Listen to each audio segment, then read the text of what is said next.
नमस्कार प्यारे साथियों, स्वागत है आप सभी का टारगेट फॉर आईक्यू में। मैं हूं सत्येंद्र। राजस्थान जुडिशरी का नोटिफिकेशन आ चुका है और आप सबके मन में ज़्यादातर जो क्वेश्चन है वो ये है, क्या हम इसकी तैयारी करें, आरजीएस की तैयारी करें या फिर यूपी की करें। तो बहुत सारा कन्फ्यूज़न जो है वो सभी के मन में चल रहा है, आरजीएस करें या फिर यूपी पीसीएस जे की तैयारी करें या यूपी एपीओ आने वाला है, आरजीएस एपीओ।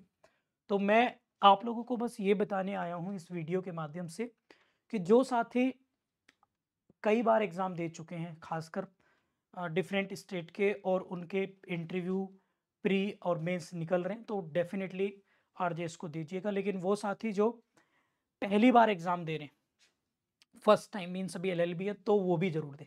परंतु वो साथी एग्ज़ाम से थोड़ा अवॉइड कर सकते हैं जिनका कभी प्रीलिम्स निकला ही नहीं अभी तक पूरी तरीके से, और वो लोग प्रीलिम्स निकला नहीं है और ना तो वो आरजीएस के रह पाते हैं, ना किसी स्टेट के रह पाते हैं। इसलिए वो इन दोनों में से किसी एक पर ही प्रायोरिटी पे फोकस रखिए, बिकॉज मैं पहले भी बता चुका हूँ आप लोगों को, क्योंकि इन दोनों का कोलैप्स होना है। अभी इसकी जून डेट है, अभी यूपी जुडिशरी बाद में आएगा, तो तब तक ऐसे वो सभी साथी जो जिनसे प्री नहीं निकला है अभी तक, तो वो फोकस होकर आरजेएस पर ही पूरी प्रायोरिटी के साथ एग्जाम की तैयारी करेंगे आरजेएस के। और इसके लिए एक मैं तरीका आप लोगों को रणनीति बता देता हूँ। रणनीति वो है कि आप दोनों उसमें कॉमन सब्जेक्ट की लिस्ट निकालिए। पहले कॉमन जो सब्जेक्ट है उसकी लिस्ट निकालिए, फिर जो अदर हैं, एक दूसरे से मेल नहीं है, अदर सब्जेक्ट है, फिर उनकी लिस्ट निकालिए। तो अदर की निकालनी है, फिर कॉमन की।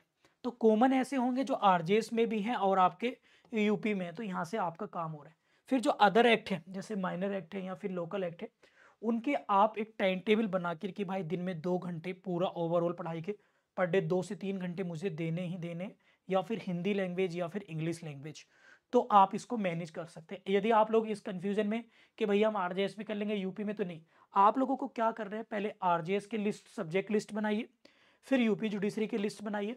इनमें से कॉमन एक तरफ निकालिए। कॉमन मतलब जैसे IPC, evidence, CrPC, CPC, contract, ये जो सब्जेक्ट है।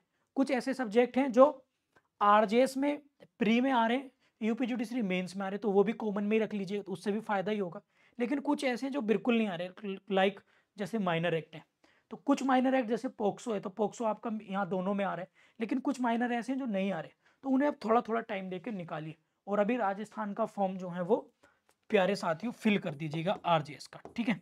और इसको लेकर आरजेएस को निकालने को सबसे ज़्यादा जो मेरिट डिपेंड करेगी, वो करेगी दो बातों पर। नंबर एक, एक तो आपके माइनर एक्ट कैसे हैं, और नंबर दो आपके लैंग्वेज पेपर, जो लैंग्वेज है हिंदी और लैंग्वेज इंग्लिश। अगर ये दो चीज़ें आपकी सुपर हैं, तो फिर आपको कोई परेशानी यहाँ पर नहीं होने वाली। और इसको लेकर आप आरजेएस के लेकर माइनर एक्ट का बैच ज्वाइन कर सकते हैं, लैंग्वेज के लिए बैच ज्वाइन कर सकते हैं, टेस्ट सीरीज ज्वाइन कर सकते हैं टारगेट फॉर आईक्यू की। मॉडरेट टू डिफिकल्ट लेवल की हमने टेस्ट सीरीज डिज़ाइन की है इस बार, तो आप लोग टेस्ट सीरीज ज्वाइन कर सकते हैं। राजस्थान एपीओ के लिए भी ज्वाइन कर सकते हैं जो साथी, और जो साथी अभी यूपी एपी, खासकर जो उत्तर प्रदेश से है और यूपी की ही तैयारी कर रहे हैं, तो फोकसली, बिकॉज आफ्टर 1 मंथ या 2 मंथ इलेक्शन तक आप लोगों का, या उसके बाद ही तुरंत ही नोटिफिकेशन आ जाएगा, और दोनों बैक टू बैक आपको नोटिफिकेशन देखने के लिए मिलेंगे, एपीओ भी और जुडिशरी भी। तो फिर आप लोगों के पास एक कन्फ्यूजन की स्थिति पैदा होगी। तो इसी कन्फ्यूजन की स्थिति पैदा करने को दूर करने के लेकर आप लोगों को अभी से तैयारी कर लेनी चाहिए। अभी से आपको 9 माइनर एक्ट पहले ही तैयार करके रख लीजिए, और ये काफ़ी अच्छा वेटेज रहता है। जीएस में करंट अफेयर आप स्टार्ट कर दीजिए, और करंट अफेयर 1 जनवरी अभी 2024 से स्टार्ट कर दीजिए। 1 जनवरी 2024 से करंट अफेयर को पढ़ना, रेगुलर नोट्स प्रॉपर बनाने स्टार्ट कर दीजिएगा।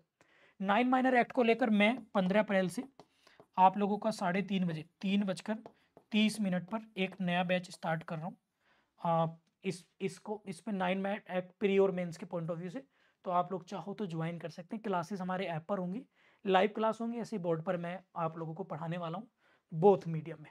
इसके साथ साथ जीएस का भी 1 अप्रैल का हुआ है, और लॉ पेपर में अभी लोकल एक्ट, बिकॉज अभी यू हैव इट टाइम, तो लोकल एक्ट को भाई अभी तैयार कर लीजिए। लोकल एक्ट हमारे यहाँ मम्मी जैन सर पढ़ा रहे, तो आप लोग लोकल एक्ट के जितने भी एक्ट हैं इनको अभी तैयार करके रख लीजिएगा, बिकॉज बाद में आप लोगों के पास समय नहीं होगा। फिर से इस वीडियो के कंक्लूजन में बस मैं यही कहूँगा, एक रास्ते पर चलिए, चाहे आरजेएस की ओर जाइए, चाहे यूपी पर। कहीं ऐसा ना हो कि भटकाव हो जा। लेकिन कुछ लोग ऐसे हैं जो काफ़ी एक्सपीरियंस हैं, हर बार उनका प्री निकालने में दिक्कत नहीं होती, ना ही मेंस में होती है, तो वो ज़रूर दोनों जगह ट्राई कर सकते हैं।